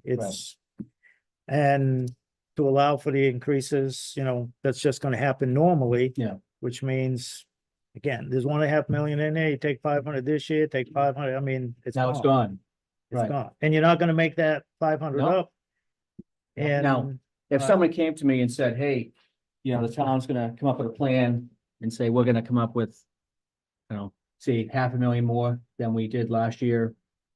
And we'll borrow, say, 350,000 out of stabilization, one-time use. I would be better to use that, to do that one time versus $500,000. I know, what's the difference? Well, you talk $200,000 is a lot of money. So I mean, and with the override, we can actually get some of that money potentially back in 2026, potentially. But that's not on the table. There's no deal on the table now. Any deals that they had are gone, if they had any. And now for a $1 million ask, and that's a huge ask. And I don't think, again, I don't know what the people are gonna be at town meeting. I don't think they're gonna approve that. And then what's the ramification of that gonna be? Meaning, like, what happens then? They go to their 112 budget. Now they have to recertify their number. They have to do like all this extra work. Now they have to hold their own town. The school would then have to hold their own town meetings. They run their own town meetings to determine like what's gonna happen next. Yes. And it's just a nightmare. DESI gets involved. I mean, it's becomes I'm not gonna say the SHIT word, but it becomes a show that's really not prevalent for anybody. I just think I could support using the stabilization fund, for the amount of money that the school is looking for, 500,000, 557,000. It should be a one-time deal. And it should be, coupled with an override, the following year. that does buy you time without screwing anything else up on the finance side, without, having to cut this or anything. That was the one-time use does. But you would have to immediately, and I don't know how this disconnect happened when you have a liaison person from the select board that's elected. And, if they were meeting with the superintendent and the business manager and so forth, what were they talking about? Playing jacks? I mean, I just, this just doesn't come out of the blue. This was put in at a meeting in February It was. of this year. And John asked the question because the previous year we got like It was like three, three. four, five, however many numbers, we What? got more than two Yeah. budget sheets that, it moved this way or that way. So he asked the question, is this gonna be, the one that we're gonna get, or we're gonna get, they said, no, this is probably gonna be it. So back in February, it's not a lot of time, but you had them about a month from February to March 16th to at least have something to throw on the table to deal with this, then we're gonna wish it's going away. I mean, the school is asking for money. They must need it. Oh, no, they need You it. know, They need They it need it. because they have to increase their. and teachers. part of that million is 215,000 comes from the state as a increase in our minimum local contribution That's correct. because property values have gone up. Mhm. So everybody is richer. Whether you know it or not, you're richer Really? because your house is worth more. You're asset rich, you might be Cash. I got $33 in my pocket, but if you got a $700,000 house there, you can afford to pay more for the school, no question. Because that's part of the formula of chapter 70 Yeah. formula. And everybody was told this back in 2015 at a special town meeting. If you vote to build a new elementary school, your property values will increase. Nobody Thanks, said Jeff. nothing about, Thanks, Jeff. and when they tried to, and when it was tried to be brought up, people didn't want to hear it, that, your property values increase, your school funding is gonna go up. Yep. Because the state looks at it, it's the formula. Mhm. Screwy as it may be, it's what you got to deal with. That's part of the equation. People in Templeton are richer, And they went up so 100 you plus can kids. pay more. They went up 100 plus kids in a year and a half. And they're gonna keep going. And that was not that was not really seen. The trajectory around the state was was going going to go down. down. But just the opposite happened. Well, I'll put it this way in perspective, on average, the graduating class at Kansas, it's anywhere between 80 and like 90 kids on average. This would be the last graduating class. I think they have like 91 kids, I think, this year. This is a lot. The next class is 110. The next class is 130. Because in 74, when I graduated, it was 90. There was 5 kids in there, right? Yeah, back in 19, no, it was 92 kids. So Yeah. it's been It's been fluctuating. fairly steady, Yeah. around, 100, say. But now it's So, yeah. gonna go up.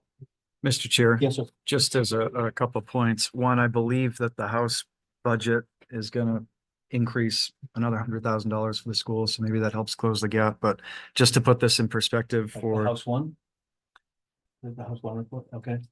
but to put this in perspective for people who may be viewing, $1 million increase is equal to the budgets from last year. It's bigger than our entire fire department. It's bigger than our highway department.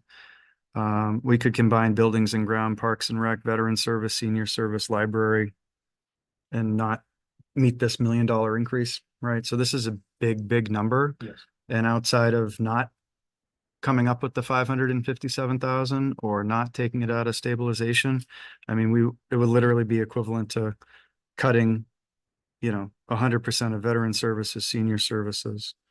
Or we could cut, 3/4 of the fire department budget. We could cut 1/3 of the police department. We could cut the town accountant's office, treasurer collector, IT, and the town clerk, and that would get us close to the 557,000. So it's a really big hole in our budget. Right. Yeah, it's definitely gonna kill us. It'll crush us. And if there's an opportunity maybe to do it next year with an override, I think that's a different conversation, but it's a big number for this town meeting. Yeah, because if town meeting votes no, it goes right back to the school committee. It They does. need to recertify it and come back.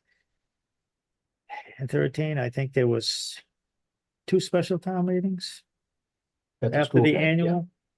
And there was one in July, and when that failed, it was your 1/12 budget. Right. And then we did the override, and when the override was approved, or gonna be presented to town meeting, school committee, the Templeton rep that was registered vote came to town meeting, and in the meantime, the school committee, it wasn't a lot, but they did lower.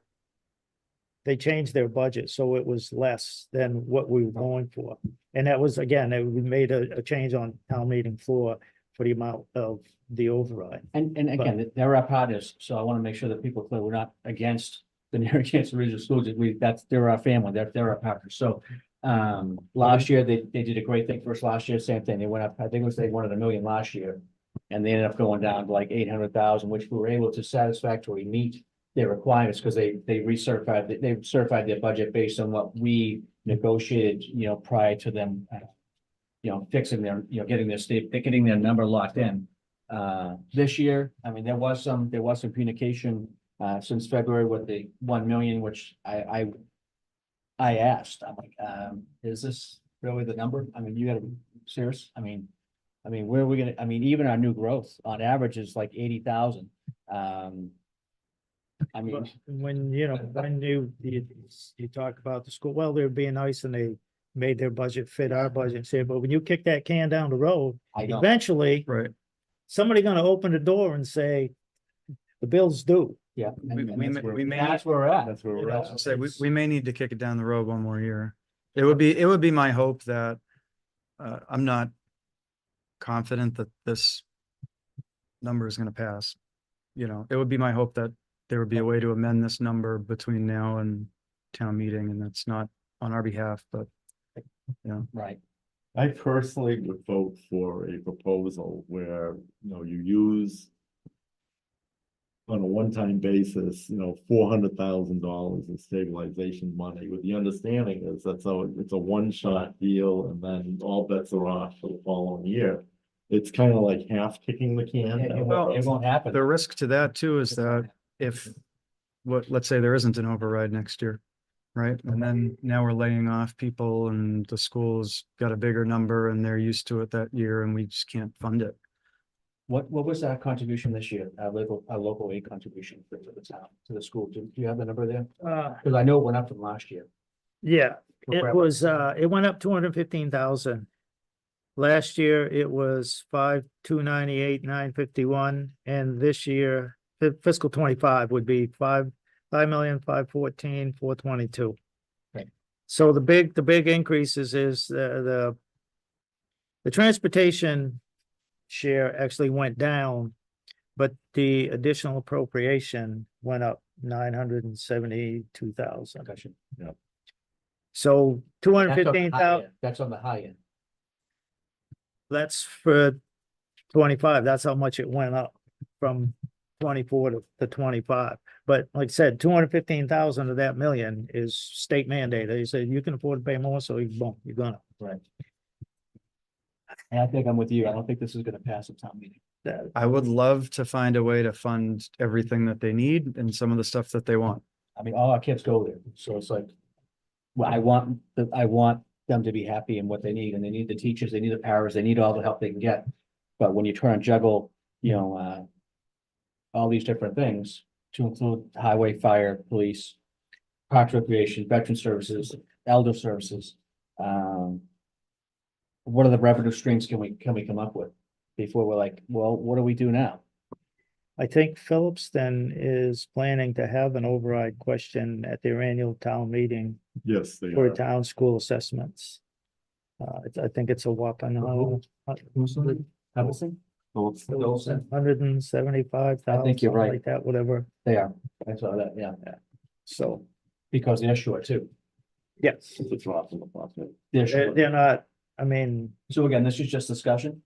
So John could pay that out of his pocket, Shut up. 175 grand. I don't know what he's talking about. Again, more discussion. I just want to let the people know. Let this committee have some discussion concerning that. And obviously, we'll have more discussion on that when we get to pre-town meeting. And if you have any suggestions, comments, I mean, you can text me, email me. Not as a group, but individually, because otherwise we'll be breaking open meeting law. If you have any questions or comments on this, or any assistance you can provide, or any recommendations you can provide. Moving on to old business, action on free cash breakdown, monthly report, Jeff, that was yours. You were supposed to get me a template. I've and been, fell asleep. no, I've been looking, I've been busy, but I I know was you've been. looking for things, so I have nothing yet. Okay, I'm gonna put this on hold. If I come across one and if I put one together, I will email it to you. Please, for an Thank you, agenda because I want to talk to the the accountant, maybe with her help. And with your assistance, we can get something at least on a monthly basis. I know they do the quarter report, which everybody got. Should have been emailed to you. Which is great that these are things that I set up back in the day. I thought this was important. So each department does quarter reports. The financial one was really great. I see a couple of key notes I want to take out of this. From Kelly's perspective, as far as the W-2 issue was corrected. The general fund revenue is doing well. We're at 70% of the budget. We're right on target, which is great. I think everybody in that group is doing really well. The treasurer's got 8,000 bills that went out. All the dollars are coming back in. People are paying their debts and their bills, which is great. I definitely want to talk about the grants. The amount of grant money that's coming in. Do you see that? And this is incredible. From the green communities, that's 153,180. The park, that's going to be at Holton Park, got approved. So they're going to start a new park in Otter River, which was great. The IT grant of 43,000, which is going to increase hopefully our security. The workplace safety grant of 3,500. The automatic external defibrillator for public safety grant. That's the grant round had a total of 330,000 of available funds from municipals. Community compact, that was 18,000. Grants that are currently under review right now is the culvert replacement municipal assistance grant. That's 88,000. Community transit grant, that's another 15,000. So these are all great things that are happening. So there actually, there's people that are looking at other dollars and other revenues, dollars that can come in. Is this the Utilize efforts of our grant, right? It sure is. It is. Yes, Sure is, it is. 100%. And she's doing a fabulous job. She earned her salary plus. It's what, when they presented the Stonebridge study. Yeah. That point was made, I brought it up multiple times over the years, but it finally happened and it will eventually pay for itself moreover. Oh, yeah. I'm waiting for the $9 million grant for water main stuff like Yeah. mentioning, but it's more than we were getting. What, and we got, in the what, past. was it, how much, was it 20? So it's No, a it's start 15 and million. it'll work. Just. There's so many grants out there to There is. pull out and it's just, I don't know, there's Well, more. the Baltimore school grant that was just approved, what, last month or 2 months ago? By the Well, governor. See if I'm not sure if that money. And that building is transferred, if that money has to go back into, it might have to go back to CPC. I hope, but that was like 20 million. No, it's the 400,000 for the Oh, yeah, purchase of the the building. building purchase, yes. We give them $2 million plus and they give us 400 grand back. So they get a building and property and 1 point something million of tax dollars. Right. But if that 400,000 could come back right now, and it doesn't have to go back to CPC, there's like your one-time fix for the school without touching any That's true. savings. That's But, true. again, Timing is. I'm not sure on the CPC because it was CPC funds. Yeah, and those are one-time funds as well. But sometime if when that money comes back, it has to go back into that fund. It's It the only does. thing don't have off the top of my head, but Well, if it's CPC funds, I believe it's, that's why I think it has to You go can't- back to the fund, but Yes. I'm not sure. I'm pretty sure it does. So, But anyways, I mean, where it was this is a great grant and report. It's the sale of the building. I'm Right. Just not sure. Well, that's a great report. So, please take a peek at that. It was sent out. I think I sent it out today. But Adam sent it out today. The budget versus actual for March was sent out. I know it's not on the agenda. But I'm gonna add it real quick. I went through it. Jeff, did you have any? You said you had a question. I went through it and I think everything was, I have my questions. oh, excellent. I just put it in writing if you just, Sure. I thought you just forwarded it to, Adam. Did you email it to me? No, I didn't. Okay. Okay. That's your hard copy. Thank you so much. But it's kind of like, it's mostly in the category of. Are we spending this or is it spent yet? Did we already talk about these? No. Okay, Yes. just a new list. Okay. All right, so, And all I'd ask is that, with the permission of the board, is that we just pass that on to Adam. okay. I'll get this list to Adam for questions to be answered, and I'll have it ready for the next meeting concerning these questions.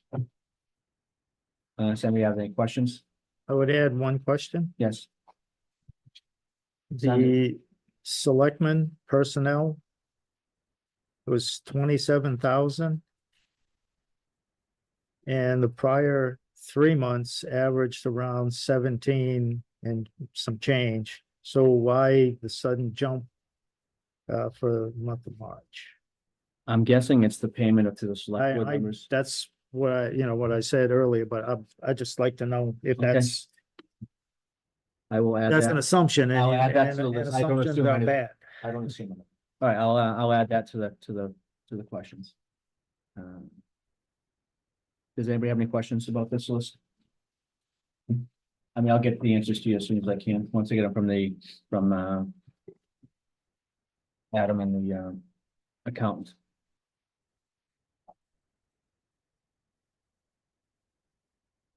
Other than the questions, any other issues that you had, any other issues with the budget versus actual? For March.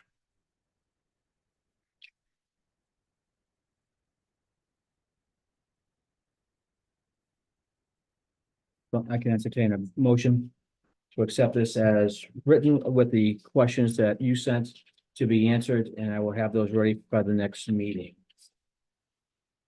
I'm so moved. Excellent. And seconded? Second. Okay, thank you. No, you've moved it. Thank you so much. Any other questions? None? Jeff? Yes. No? Yes. Andrew? Yes. Jacqueline? Yes. And I vote yes as well. And like I said, I'll have these answers as quickly as I can, okay?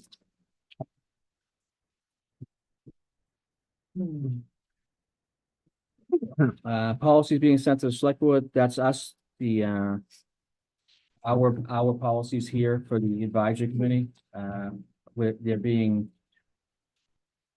tweaked a little bit and resent to the select board for their approval.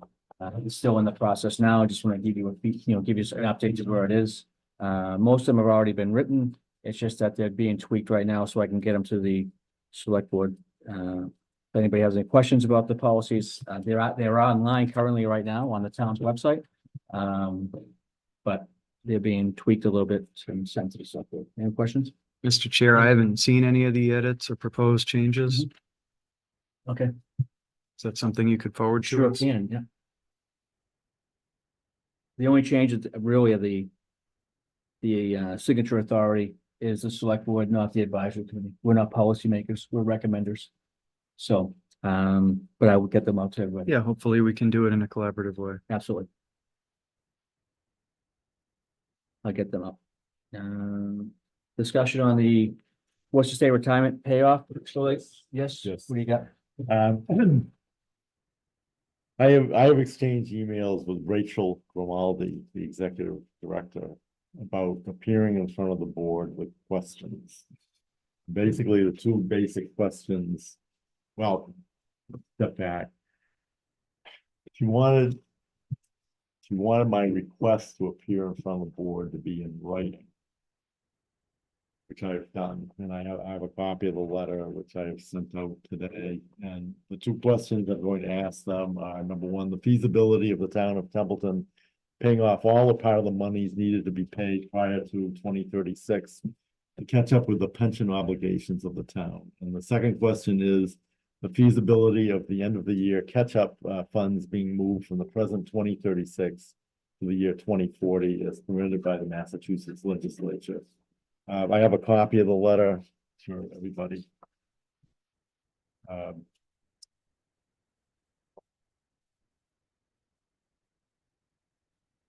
want to make it clear that although, this is something that has been discussed in public meeting with the board, and Chairman Curry did ask me to pursue this. And I know you, Mr. Chair, have also asked me to pursue this. Mhm. I will be attending as a private citizen.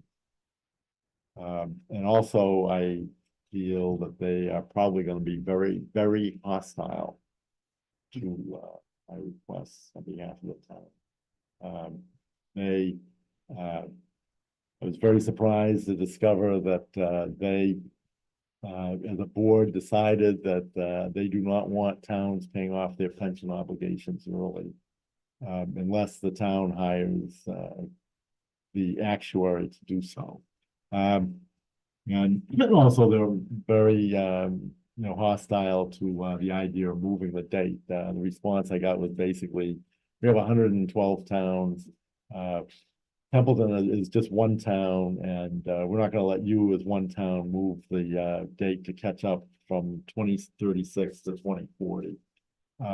My response has been, hey, can I at least sit down and talk with you or talk with the board about this? And that's kind of where we're at. So she wanted a request in writing that these items be placed on the agenda. I believe still that we should, the town should actively explore the possibility of a bond issue to pay off the approximately $25 million in the catch-up pension division. If you could lop off by present dollars, if you could lop off $5 or $6 million and then stretch that out on a bond issue over a period of 20 or 25 years, the savings to the town, it would be substantial. I don't know what that exact dollar amount would be, but it would be better off than spending $2 million a year, which increases 10% a year, to a fund that is already funded in perpetuity. And if they're not there, they're over 90% of the way there. And I just think that anything that we can do to cut down on the annual contribution is just an effort that's worth the time to put into. Yeah, the interest rate will be locked in, it'll be like one payment and it won't go up, it'll be one solid payment every single year. That's right. And it won't A fluctuate. known payment. Right now, It's unknown. it's unknown We wait every for the year. bill to come in. And what really bothers me is, and I think all the residents should know, is that their invested funds are now well over $1 billion. And they have gone up $300 million since 2022. Mhm. And yet, instead of the town's assessment going down, it's gone up 10% a year. That's right. It's, I just think it's very unfavorable to the town. Great. Well, thank you for that. And when is that meeting, do you know? It's the last Tuesday in May at 8 o'clock in the morning. No, they meet at 8 o'clock in the morning. It's, Oh, my lord. to me, it's, they're, And that's in Worcester? I stand by remarks as it being hostile. It's in Auburn. Oh, it's in Auburn? It is hostile to the public. That's my impression. Okay. Although Rachel Grimaldi has been very professional to me, but it's, Well, I appreciate yeah. that. Now, so you can bring feedback. If you go, I hope you can bring feedback, but we won't be meeting at 8. We'll meet at 6 at night. Make it easier for you. no, I will give you feedback. I but it would appreciate be that. It would be a June meeting. And, Okay. Obviously, you know, if a bond issue was feasible, you know, it would be 1 to 2 years away from, you know, creating something. You know, we're talking about Yeah. a town meeting way down the road. Right. Yes, But I mean, But- it sounds like a great idea, though. I mean, but if sounds- it's a planned, not only the planned payment, but the freeing up of some funds to be utilized in a different fashion Right. aimed at benefiting the residents. I think it would be a good sell. That's a Just win. off topic totally, but the city of Leominster spent like 25 years throwing every penny they could to get their pension funded. And when they got to their point, it freed up. It's not, you can't use the word save because all they did was free up 385 grand, I believe, that they are now using for sidewalks, road, this, other things. Yeah, you can't use that word, so, because there's no such thing in government. But it Oh, just spend. freed up the money to be utilized for something else. No, you're right. And it's, I'm just looking at the savings of 10%, 10% over, say, the next, 10 years. I mean, just do the math in your head. I mean, if you could reduce that substantially, that would be, We need to know that number, and you need to hire, the town has to hire an actuary to do that. But I think if you spend some money for the actuary to do that, to get the number. you would find out whether or not you could bond it for, 2 years, 5 years, or all the 11 years that's left. You don't have to bond, the entire 11 years, maybe, just doing half that period. Right. But Well, the actuary will come up with that and amount in figures and times as well, yes, correct? yes, they would come up with a year by year figure as to this is the amount you need to pay, this is the amount that you would save. So once we get the information from you concerning that meeting, I can't wait to hear. Yeah, hear your I'll report comments. back. That would be great. Any other questions on the Worcester State Retirement Program that Noel's been working on? Okay, so I don't have that, great. Member comments? Jeff? Anything? just one thing, I would like to thank the newest member for stepping up, even though her official appointment is short. I hope you stay. couple I weeks. also appreciate Angela as well as stepping up too. I believe since the bylaw was changed from 7 members to 5, I think this might be the first time Yes. you've had First 5 time. members. And it's good to see it.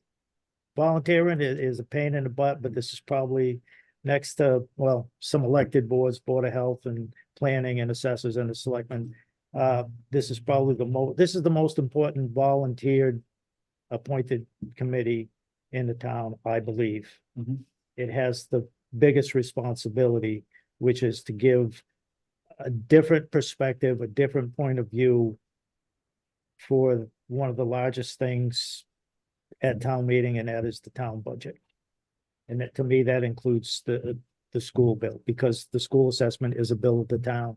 And this is one of the most important committees, I believe, in the town. Working for the residents. And that's why it was created way back when, and it's why it got ingrained, embedded in state law. So I thank you, and I hope you go find the moderator at the end of annual town meeting and get reappointed. And if the election results go one way, I will be back. Right. If they Go the other way. go the other way, well, I'll be at meetings, but I won't be sitting at the table. Thanks Yeah. so much, Jeff, for your help. I appreciate that. You were 2 years, correct?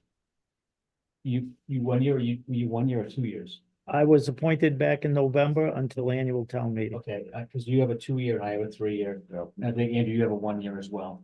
So the three of yous need to be reappointed, May Right, 15th. because, yeah, the bylaw is until the Yep. next annual town meeting. So. I hope at the end of annual town meeting, at least, there's 4 of you still sitting here after annual town meeting. I love being in. Maybe there'll be 5, there'll probably be It's 5, but entertaining. I'll be back. It's entertaining. All right, no, you got anything? I've spoken enough, no comment. Excellent. Andrew? Sure. Excuse me. I just wanted to apologize to my fellow board members for missing the meeting of March 20th, 2024. I missed most of you guys, but I had an unexpected family crisis that came up. John, I know you already knew about that, but I wanted to acknowledge that to the rest of the board. And I wanted to welcome our newest member, Jackie. Yeah. And thank you for being here, and thank you for offering your time and talents and trying to help out with volunteering. I look forward to working with you. Thank you very much. Jeff, when you have anything to add? This is your first meeting, so I just mean, want to say thank you to everybody for welcoming me. Hoping to learn some things. I've been just taking care of my kids for the last decade, so stepping out of my mom role to do some other things to try to make Templeton a better place for everybody. excellent. I appreciate that. And I just give a pledge to, all the workers out there for the town. I think everybody's doing a great job. Keep up the good work for everybody. And now that we have a full board, we don't need to advertise for any openings because we don't have any. So at this time, I'll entertain a motion to adjourn. Mr. Chair, Yes, sorry to interrupt. There is a question on the pre-town meeting date that was voted on. Would that be May 2nd at 6 p.m. or 6:30 p.m.? that would be 6 p.m. Okay, thank you. Thanks, Hannah. Any other questions? None that I can see. Excellent. Thank you so much. Okay, again, motion to adjourn. I move to adjourn. Second. Motion is second. Any other discussion? See none? Jeff? Yes. No? Yes. Andrew? Yes. Chapman?